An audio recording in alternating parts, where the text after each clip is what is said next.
माता पार्वती तीनोटी प्रश्न केउ महिला समय पूर्वर विधवा हो जाती एवं केउ महिला जीवन में केबे सुख पाती नाही एवं केउ जिनिष मागिबा परे मध्य पत्नी तांको स्वामी को दियंती नाही। बंधुगण, थरे भगवान शिव कैलाश पर्वत रे बसिथिले। सेतेबेले माता पार्वती सेठारे भगवान शिवं को भेटिबाकू आसिले एवं भगवान शिवं को कहिबाकू लागिले जे प्रभु, जेतेबेले मु आपनंकु भेटिबाकू एठाकू आसुथिली सेतेबेले मोर दृष्टि नश्वर जगत उपरे पड़िला। सेठारे मु देखिली जे 3 जन महिला निज निज मध्यरे बंधु, सेमानंक मध्यरु 2 जन विधवा हेबा परे दुखद जीवन बिताउछंती। जेतेबेले जने महिला तांको स्वामींको सहित विवाहित महिला भावरे सुखमय जीवन बिताउछंती। प्रभु, मु एही कथा बुझी पारिली नाही, सेथिपाई मो मनरे 3टी प्रश्न उठिबा आरंभ हेला। एबे मु चाहुंची जे आपण मोर एही 3टी प्रश्नर उत्तर देई मोते संतुष्ट करंतु। एहीपरि भावरे माता पार्वतींको कथा सुनिबा परे महादेव प्रभु भोलेनाथ कहिले जे पार्वती, तुमे मोते तुमर 3टी प्रश्न कहिल, मु तुमर प्रश्नर उत्तर देई तुमको संपूर्ण संतुष्ट करिबाकू चेष्टा करिबी। माता पार्वती भगवान शिवं को कहिले मोर प्रथम प्रश्न हेउछि केउ महिला समय पूर्वरु विधवा होई जाए।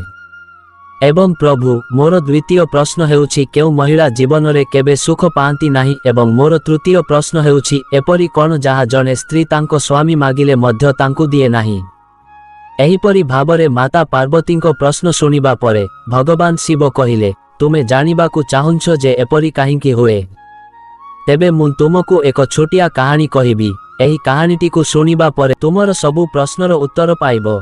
पार्वती, एही कहानी को बहुत ध्यानर सहित सुन। जदि तुमे अधा कहानी सुन तेबे तुमे एहार अधा ज्ञान पाइबो जहा जीवन रे केबे कामरे आसीबो नाही, कारण तुमर 3टी प्रश्नर उत्तर एही छोट कहानी रे ही लुचि रहिछि। जदि तुमे एही कहानी को ध्यान सहित सुन तेबे तुमे निश्चित भावरे एही कहानी रे तुमर 3टी प्रश्नर उत्तर पाइबो।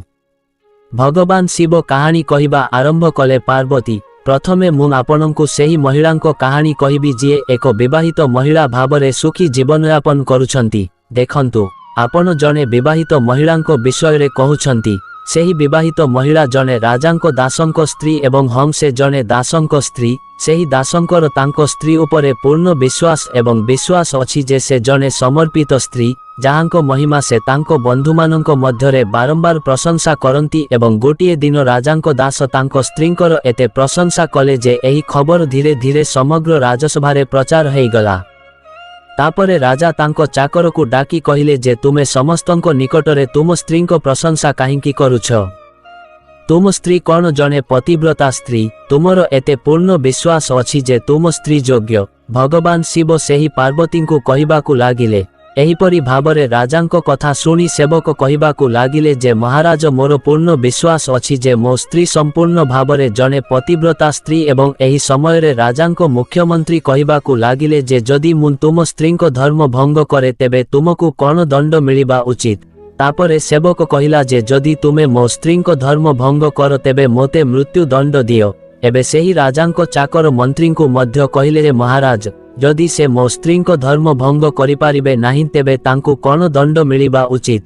तापरे राजा कहिले जे मंत्री को मध्य मृत्यु दंड दियाजिबो, कारण तुम पाई जेउ दंड स्थिर करा जायछि ताहा तांकु मध्य दियाजिबो। भगवान शिव कहिले जे पार्वती, एहीपरि भावरे राजांको कथारे मंत्री राजी हेले एवं सेवक को पचारिले जे तुमे तुमर स्त्रीर कौन प्रमाण देखिले ताहार पतिव्रता नष्ट होइछि बोली जानी पारिबो?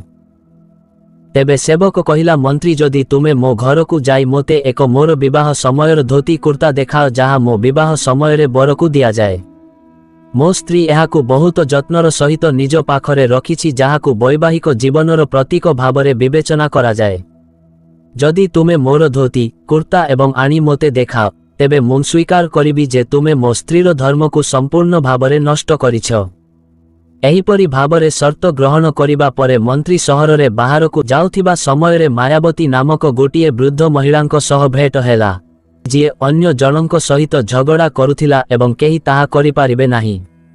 मंत्री निज स्वार्थ पाई मायावती नामक वृद्ध महिलांको महामंत्री कहिले जे तुमे मोते जेकोनसी उपाय रे सेही महिलांको सहित संपर्क कराओ, एहा बदलरे मु तुमको बहुत स्वर्ण मुद्रा देबी। से महिला जनंको मंत्री को कहिले सेही महिला संपूर्ण भावरे बुद्धिमान, से तुमको चाहिबे नाही। ତୁମର ମୁହଁ ମଧ୍ୟ ଦେଖିବେ ନାହିଁ ଏବଂ ଯଦି ତାଙ୍କ ପରିବାରର ସଦସ୍ୟ ତୁମକୁ ଏବଂ ମୋତେ ତାଙ୍କ ଘର ଭିତରକୁ ପଶିବାର ଦେଖିଲେ ଜୀବନ୍ତ ଆମକୁ ପିଟି ପିଟି ପିଠିରୁ ଚମଡ଼ା ଛଡ଼ାଇ ଦେବେ। ତାପରେ ମନ୍ତ୍ରୀ କହିବାକୁ ଲାଗିଲେ ଯେ ଯଦି ତୁମେ ମୋତେ ତାଙ୍କ ସହିତ ଯୋଗାଯୋଗ କରିବାକୁ ନ ଦିଅ ତେବେ ଗୋଟିଏ କାମ କର, ତାଙ୍କ ଘରକୁ ଯାଇ ସେବକର ଧୋତି କୁର୍ତ୍ତା ଆଣିଦିଅ ଏବଂ ଯଦି ତାଙ୍କ ସ୍ତ୍ରୀଙ୍କ ଜଙ୍ଘ ପାଖରେ କୌଣସି କଳା ଯାଇ ଚିହ୍ନ ଅଛି ତେବେ ସେହି ଚିହ୍ନ ଦେଖିବା ପରେ ମୋତେ କୁହ, ତାପରେ ତୁମେ ଯାହା ମାଗିବ ମୁଁ ତୁମକୁ ଦେବି। ମାୟାବତୀ ଏହା ବୁଝିପାରିଲେ। ସେ କହିଲେ ଠିକ୍ ଅଛି, ମୁଁ କୌଣସି ପ୍ରକାରେ ତୁମର କାମ କରିବି। ତାପରେ ମାୟାବତୀ ବୃଦ୍ଧ ମହିଳା ରାଜାଙ୍କ ଚାକର ଘରକୁ ଯାଇ ତାଙ୍କ ସ୍ତ୍ରୀ ପାଖରେ କହିଲେ, ଝିଅ, ମୁଁ ତୁମ ସ୍ୱାମୀଙ୍କ ପିଉସୀ ମା, ମୁଁ ବହୁତ ବର୍ଷ ପରେ ଆସିଛି। ତାପରେ ରାଜାଙ୍କ ଚାକର ସ୍ତ୍ରୀ ତାଙ୍କୁ କହିଲେ, ଆସ ପିଉସୀ ମା, ମୁଁ ତୁମକୁ କେବେ ପୂର୍ବରୁ ଦେଖିନାହିଁ। ସେଥିପାଇଁ ସେ ତାଙ୍କୁ ଚିହ୍ନି ପାରିଲେ ନାହିଁ, କିନ୍ତୁ ସେ ଭାବିଲେ ଏବଂ ବିଶ୍ୱାସ କଲେ ଦୂର ସମ୍ପର୍କୀୟ ମୋର ପିଉସୀ ମା ହୋଇଥିବେ। ଏହିପରି ଭାବରେ ସେବକଙ୍କ ପତିବ୍ରତା ପତ୍ନୀ ମାୟାବତୀଙ୍କୁ ବହୁତ ସମ୍ମାନ ଦେଲେ, କିନ୍ତୁ ସେ ଜାଣି ନଥିଲେ ଯେ ସେ ଜିନିଷ ଚୋରି କରି ପଳାୟନ କରିବାକୁ ଆସିଥିଲେ। ସେବକଙ୍କ ପତ୍ନୀଙ୍କ ତାଙ୍କର ପିଉସୀ ମାଙ୍କୁ ବହୁତ ଭଲ ଖାଦ୍ୟ ଜିନିଷ ରୋଷେଇ କରି ଖାଇବାକୁ ଦେଲେ। ଗୋଡ଼ ହାତରେ ତେଲ ଲଗେଇ ମୁଡ଼ି ଦିଅନ୍ତି। ନିଜର ମା ପରି ସେବା ଯତ୍ନ କଲେ, ତାଙ୍କ ପାଦ ଛୁଇଁ ପ୍ରଣାମ କରୁଥିଲେ। ଦିନେ ଯେତେବେଳେ ସେବକଙ୍କ ପତ୍ନୀ ଗାଧୁଆ ଘରକୁ ଯାଇ ଗାଧୋଇବା ଆରମ୍ଭ କରୁଥିଲେ ମାୟାବତୀ ଝିଆରୀଙ୍କ କମରରେ ହାତ ମାରି କୁତୁ କୁତୁ କରିଦେଲେ। ତାପରେ ପିଉସୀ ମାଙ୍କୁ ବହୁତ ବୁଝାଇବାକୁ ଚେଷ୍ଟା କରିଥିଲେ, କିନ୍ତୁ ତଥାପି ସେ ରାଜି ହୋଇ ନଥିଲେ। କହିଲେ, ଏହା ଆମେ ବହୁତ ଦିନ ପରେ ପ୍ରଥମ ଥର ପାଇଁ ଭେଟିଛୁ। ଏହା କହି ସେ ସେବକଙ୍କ ପତ୍ନୀଙ୍କୁ ମୁହଁକୁ ଆଖି ଧୋଇବା ବାହାନାରେ ପାଣି ଫୋପାଡ଼ି ଦେଲେ ଏବଂ ତାଙ୍କ ଝିଆରୀଙ୍କ ଆଖିକୁ କିଛି ସମୟ ସ୍ପଷ୍ଟ ଦେଖାଗଲା। ଏହିପରି ଭାବରେ ମାୟାବତୀ ତାଙ୍କ ବାମ ଜଙ୍ଘରେ କଳା ଯାଇ ଚିହ୍ନ ଦେଖି ନେଇଥିଲେ। ଏହିପରି ତାଙ୍କ ଝିଆରୀଙ୍କ ସହିତ କଥା ହୋଇ ସେବକଙ୍କ ଧୋତି ଏବଂ କୁର୍ତ୍ତା ସେ କେଉଁଠାରେ ରଖିଥିଲେ ଖବର ପାଇଥିଲେ। ତାଙ୍କର କାମ ସରିଗଲା। ତାପରେ ଗାଧୋଇ ସାରିବା ପରେ ଯେତେବେଳେ ସେବକଙ୍କ ପତ୍ନୀ ରୋଷେଇ କରିବାକୁ ରୋଷେଇ ଘରକୁ ଗଲେ ତାଙ୍କ ସ୍ୱାମୀଙ୍କ ଧୋତି କୁର୍ତ୍ତା ପାଇଲେ ନାହିଁ। ସେହି ବୃଦ୍ଧ ମହିଳା ମାୟାବତୀ ସେବକଙ୍କ ଘରୁ ଧୋତି କୁର୍ତ୍ତା ଚୋରି କରି ଲୁଚି ପଳାଇ ଯାଇଥିଲା। ସେ ଦୌଡ଼ି ପଳାଇ ଯାଇ ମନ୍ତ୍ରୀଙ୍କୁ ଧୋତି କୁର୍ତ୍ତା ଦେଲେ ଏବଂ ତାଙ୍କୁ ଜଣେ ସମର୍ପିତ ପତ୍ନୀର ପ୍ରତୀକ ବିଷୟରେ ସବୁକିଛି କହିଲେ। ତାପରେ ମନ୍ତ୍ରୀ ଧୋତି କୁର୍ତ୍ତା ନେଇ ସିଧା ରାଜାଙ୍କ ଦରବାରକୁ ଗଲେ ଏବଂ ରାଜାଙ୍କୁ କହିଲେ ଯେ ମହାରାଜ, ମୁଁ ସେବକଙ୍କ ସ୍ତ୍ରୀ ସହିତ 2 ଦିନ ବିତାଇଲି ଏବଂ ମୁଁ ତାଙ୍କ ହାତରୁ ଏହି ଧୋତି ଏବଂ କୁର୍ତ୍ତା ଆଣିଲି। ତାପରେ ରାଜା ଦରବାରରେ ସେବକଙ୍କୁ ଡାକି ମୁଖ୍ୟମନ୍ତ୍ରୀଙ୍କୁ ସଭାରେ ସେବକଙ୍କୁ ଧୋତି ଏବଂ କୁର୍ତ୍ତା ଦେଖାଇ କହିଲେ। ତାପରେ ରାଜାଙ୍କ ମନ୍ତ୍ରୀ ସେବକଙ୍କୁ ଧୋତି ଏବଂ କୁର୍ତ୍ତା ଦେଖାଇଲେ ଏବଂ ତାଙ୍କ ସ୍ତ୍ରୀଙ୍କୁ ପରୀକ୍ଷା କରିବା ପରେ ଯେଉଁ କଳା ଯାଇ ଚିହ୍ନ ବିଷୟରେ କୁହାଯାଇଥିଲା ତାହା ବାମ ଜଙ୍ଗରେ ଥିଲା। ତାପରେ ସେବକ କହିଲେ ଯେ ହଁ, ପ୍ରକୃତରେ ଆଜି ମୋ ସ୍ତ୍ରୀ ତାଙ୍କ ସ୍ୱାମୀଙ୍କ ପ୍ରତି ତାଙ୍କର ପତିବ୍ରତା ଧର୍ମ ଭାଙ୍ଗି ଯାଇଛି ଏବଂ ତାପରେ ରାଜା ନିଷ୍ପତ୍ତି କଲେ 15 ଦିନ ପରେ ସେବକଙ୍କୁ ମୃତ୍ୟୁଦଣ୍ଡ ଦିଆଯିବ। ଏହିପରି ଭାବରେ ଯେତେବେଳେ ସେବକଙ୍କୁ ତାଙ୍କର ଶେଷ ଇଚ୍ଛା ବିଷୟରେ ପଚରାଗଲା ଚାକରଟି କହିବାକୁ ଲାଗିଲା ଯେ ମୁଁ ଶେଷ ଥର ପାଇଁ ମୋ ସ୍ତ୍ରୀଙ୍କୁ ଭେଟିବାକୁ ଚାହୁଁଛି। ରାଜା ଚାକରକୁ ଅନୁମତି ଦେଇଥିଲେ। ଠିକ୍ ଅଛି, ତୁମେ ତୁମ ସ୍ତ୍ରୀକୁ ଭେଟି ପାରିବ। ତାପରେ ଚାକର ତାଙ୍କ ଘରକୁ ଯାଇ ତାଙ୍କ ସ୍ତ୍ରୀକୁ କହିଲା ଯେ ତୁମେ ମୋ ସହିତ ବହୁତ ବିଶ୍ୱାସଘାତକତା କରିଛ। ମୁଁ ତୁମକୁ ବିଶ୍ୱାସ କରିଥିଲି ଏବଂ ଏହି ବିଶ୍ୱାସ ଯୋଗୁଁ ମୁଁ ରାଜାଙ୍କ ଦରବାରରେ ମନ୍ତ୍ରୀଙ୍କୁ କହିଥିଲି ଯେ ମୋ ସ୍ତ୍ରୀର ସତୀତ୍ୱକୁ କେହି ନଷ୍ଟ କରିପାରିବେ ନାହିଁ ଏବଂ ଯଦି କେହି ଏହାକୁ ନଷ୍ଟ କରେ ତେବେ ମୋତେ ଦଣ୍ଡ ଦିଆଯିବ। ତୁମେ ମୋ ସହିତ ବିଶ୍ୱାସଘାତକତା କରି ଭଲ କଲ ନାହିଁ। ତାଙ୍କ ସ୍ତ୍ରୀ ନିଜ ସ୍ୱାମୀଙ୍କୁ ଏସବୁ କିଛି ମିଥ୍ୟା ବୋଲି କହିଥିଲେ, କିନ୍ତୁ ସେ ତାଙ୍କୁ ବିଶ୍ୱାସ କଲେ ନାହିଁ ଏବଂ ସେ ପୁଣି ରାଜାଙ୍କ ଦରବାରରେ ପହଞ୍ଚିଲେ। ତାପରେ ତାଙ୍କୁ କାରାଗାରରେ ବନ୍ଦୀ କରାଯାଇଥିଲା। ରାଜା ସେବକଙ୍କ ପବିତ୍ର ସ୍ତ୍ରୀ ଭଗବାନଙ୍କୁ ପୂଜା ପ୍ରାର୍ଥନା କରି ଛଦ୍ମବେଶରେ ରାଜାଙ୍କ ଦରବାରକୁ ଆସି ରାଜାଙ୍କ ଦରବାରରେ ନୃତ୍ୟ ପରିବେଷଣ କରିବାକୁ ରାଜାଙ୍କୁ ଅନୁମତି ମାଗିଲେ। ଅନ୍ୟ ପକ୍ଷରେ ରାଜା ଗୀତ ନାଚ ନାଟକ ଦେଖିବାକୁ ଭଲ ପାଉଥିଲେ। ରାଜା ତାଙ୍କୁ ଅନୁମତି ଦେଲେ ଏବଂ ସମସ୍ତଙ୍କୁ ଆଦେଶ ଦେଇ କହିଲେ ମନ୍ତ୍ରୀ, ପ୍ରହରୀ ଇତ୍ୟାଦି ଉପସ୍ଥିତ ରୁହନ୍ତୁ ଏବଂ ଏହି ସୁନ୍ଦରୀ ମହିଳାଙ୍କ ନୃତ୍ୟ ପାଇଁ ସମସ୍ତ ବ୍ୟବସ୍ଥା କରନ୍ତୁ। ତାପରେ ସମସ୍ତ ମନ୍ତ୍ରୀ, ମୁଖ୍ୟମନ୍ତ୍ରୀ, ରାଜା ଇତ୍ୟାଦି ଏବଂ ଦରବାରରେ ସମସ୍ତ ଲୋକ ଉପସ୍ଥିତ ଥିଲେ। ସେତେବେଳେ ସେବକଙ୍କ ସ୍ତ୍ରୀ ନାଚିବା ଆରମ୍ଭ କଲେ। ରାଜାଙ୍କୁ ମହିଳାଙ୍କ ନୃତ୍ୟ ବହୁତ ସୁନ୍ଦର ଲାଗିଲା ଏବଂ ତାପରେ ରାଜା କହିଲେ, ତୁମେ ମୋଠାରୁ କ'ଣ ଚାହୁଁଛ? ତୁମେ ଯାହା ମାଗିବ ମୁଁ ତୁମକୁ ତାହା ଦେବି। ତାପରେ ସେବକଙ୍କ ସ୍ତ୍ରୀ କହିଲେ, ମହାରାଜ, ଏହି ଦରବାରରେ ଜଣେ ଚୋର ଅଛି ଯିଏ ମୋ ଟଙ୍କା ନେଇଥିଲା କିନ୍ତୁ ଆଜି ପର୍ଯ୍ୟନ୍ତ ମୋର ଟଙ୍କା ଫେରାଇ ନାହିଁ, ତାକୁ ଜରିମାନା ଦେବାକୁ କୁହ। ମହିଳାଙ୍କ କଥା ଶୁଣି ସମସ୍ତେ ଆଶ୍ଚର୍ଯ୍ୟ ହୋଇଗଲେ। ତାପରେ ରାଜା କହିଲେ, ଠିକ୍ ଅଛି, କୁହ ମୋ ଦରବାରରେ ତୁମର ଚୋର କିଏ, ତାର ନାମ କଣ, ମୁଁ ତାକୁ ନିଶ୍ଚିତ ଜରିମାନା ଦେବାକୁ କହିବି। ତାପରେ ସେବକଙ୍କ ପତିବ୍ରତା ସ୍ତ୍ରୀ କହିଲେ, ମହାରାଜ, ତୁମର ମନ୍ତ୍ରୀ ମୋର ଚୋର, ତୁମେ ତାକୁ ଜରିମାନା ଦେବାକୁ କୁହ। ଏବେ ଅନ୍ୟପଟେ ଯେତେବେଳେ ମନ୍ତ୍ରୀ ଶୁଣିଲେ ଯେ ଏହି ସୁନ୍ଦରୀ ମହିଳା ମୋତେ ତାଙ୍କର ଚୋରର ଆରୋପ ଲଗାଉଛନ୍ତି, ମନ୍ତ୍ରୀ ରାଗି ଯାଇ ସେହି ମହିଳାଙ୍କୁ କହିଲେ, ମୁଁ ତାଙ୍କଠାରୁ କେବେ କିଛି ଚୋରି କରିନାହିଁ, ମୁଁ ତାଙ୍କୁ ଆଜି ପର୍ଯ୍ୟନ୍ତ କେବେ ଦେଖିନାହିଁ, ତେବେ ମୁଁ ଆଜି ପର୍ଯ୍ୟନ୍ତ ତାଙ୍କ ଘରୁ କିପରି ଚୋରି କରିପାରିବି? ସେ ପାଗିଳି ପରି କଥା କହୁଛି, ସେ ସବୁ ମିଛ କଥା କହୁଛି। ଯେତେବେଳେ ମନ୍ତ୍ରୀ କହିଲେ ଯେ ମୁଁ ଆଜି ପର୍ଯ୍ୟନ୍ତ ଏହି ସୁନ୍ଦରୀ ମହିଳାଙ୍କ ମୁହଁ ଦେଖିନାହିଁ, ସେତେବେଳେ ସୁନ୍ଦରୀ ମହିଳା ରାଜାଙ୍କୁ ଅଭିଯୋଗ କରି କହିଲେ, ମହାରାଜ, ଯଦି ଏହି ମନ୍ତ୍ରୀ ମୋତେ ଜାଣିନାହାନ୍ତି ତେବେ ଆପଣ ତାଙ୍କୁ ପଚାରିବା ଉଚିତ ଯେ ସେ ଏହି ଧୋତି ଏବଂ କୁର୍ତ୍ତା କେଉଁଠାରୁ ପାଇଲେ। ମୁଁ ଆପଣଙ୍କ ଦରବାରରେ କାମ କରୁଥିବା ଜଣେ ଚାକରର ସ୍ତ୍ରୀ ଏବଂ ଆପଣ ମୋର ନିର୍ଦ୍ଦୋଷ ସ୍ୱାମୀଙ୍କୁ ଏବେ ଫାଶୀ ମୃତ୍ୟୁ ଦଣ୍ଡ ଦେବାକୁ ଚାହୁଁଛନ୍ତି। ସେବକଙ୍କ ସ୍ତ୍ରୀ ରାଜାଙ୍କୁ କହିଲେ, ଯେତେବେଳେ ଆପଣଙ୍କ ମନ୍ତ୍ରୀଙ୍କ ଦ୍ୱାରା ପଠା ଯାଇଥିବା ମାୟାବତୀ ବୃଦ୍ଧ ମହିଳା ମୋ ଘରକୁ ଆସିଲା ସେ ମୋତେ କହିଲେ ଯେ ସେ ମୋ ସ୍ୱାମୀଙ୍କ ପିଉସୀ ମା। ସେ ପ୍ରଥମ ଥର ପାଇଁ ଆସିଥିଲେ, ତେଣୁ ମୁଁ ତାଙ୍କୁ ଚିହ୍ନି ପାରିଲି ନାହିଁ ଏବଂ ମହାରାଜ ଏହିପରି ଭାବରେ ମୁଁ ସେହି ମହିଳାଙ୍କୁ ବହୁତ ସମ୍ମାନ ଦେଇଥିଲି ଏବଂ ମୋ ଘରେ ତାଙ୍କ ରହିବାର ବ୍ୟବସ୍ଥା ମଧ୍ୟ କରିଥିଲି। ଏହିପରି ଭାବରେ ଜଣେ ସମର୍ପିତ ସ୍ତ୍ରୀ ବିଷୟରେ କଥା ଶୁଣି ରାଜା ମାୟାବତୀକୁ ଡାକିଲେ। ସେ ରାଜାଙ୍କୁ ସମ୍ପୂର୍ଣ୍ଣ ସତ୍ୟ କହିଲେ, ଯାହା ଘଟଣା ଘଟିଥିଲା। ସେ ରାଜାଙ୍କୁ ସମସ୍ତ କଥା କହିଲେ। ତାପରେ ରାଜା ସେବକଙ୍କୁ କାରାଗାରରୁ ମୁକ୍ତ କରିଦେଲେ। ମନ୍ତ୍ରୀଙ୍କୁ ତାଙ୍କ ପଦରୁ ରାଜପ୍ରାସାଦରୁ ସବୁଦିନ ପାଇଁ ବହିଷ୍କାର କରିଦେଇଥିଲେ। ଶେଷରେ ସେବକର ପତ୍ନୀ ରାଜାଙ୍କୁ କହିଲେ ଯେ ମହାରାଜ, ମୁଁ ମୋ ସ୍ୱାମୀଙ୍କୁ ବହୁତ ଭଲ ପାଉଥିଲି, ମୁଁ ଜଣେ ଚରିତ୍ରବାନ ମହିଳା, ମୁଁ କେବେ ମୋ ସ୍ୱାମୀଙ୍କ ନାମ ମୋ ମୁହଁରେ ନେଇନାହିଁ। ଏହିପରି ଭାବେ ଭଗବାନ ଶିବ ମାତା ପାର୍ବତୀଙ୍କୁ କାହାଣୀ କହିଥିଲେ।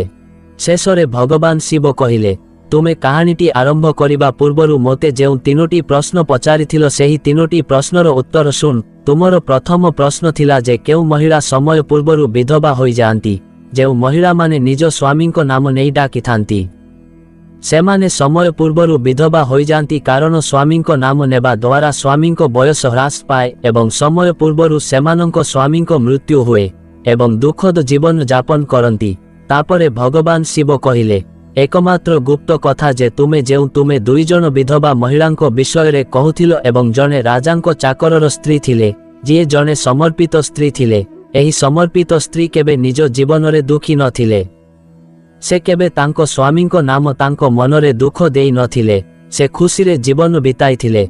अन्य पक्षरे सेही दुई महिला जेउमाने विधवा हेबा परे दुखद जीवन बिताउथिले सेमाने सर्वदा निज स्वामींको सेमानंको नाम धरी डाकिथिले, जहा फलरे सेमानंको स्वामींको आयुष कमिगला एवं उभय महिला समय पूर्वरु विधवा होइगले एवं आजि सेमाने दुखद जीवन बिताउछंती। सेथिपाई जने महिला केबे तांको स्वामींको नाम मोहनरे नेबा उचित नुहे।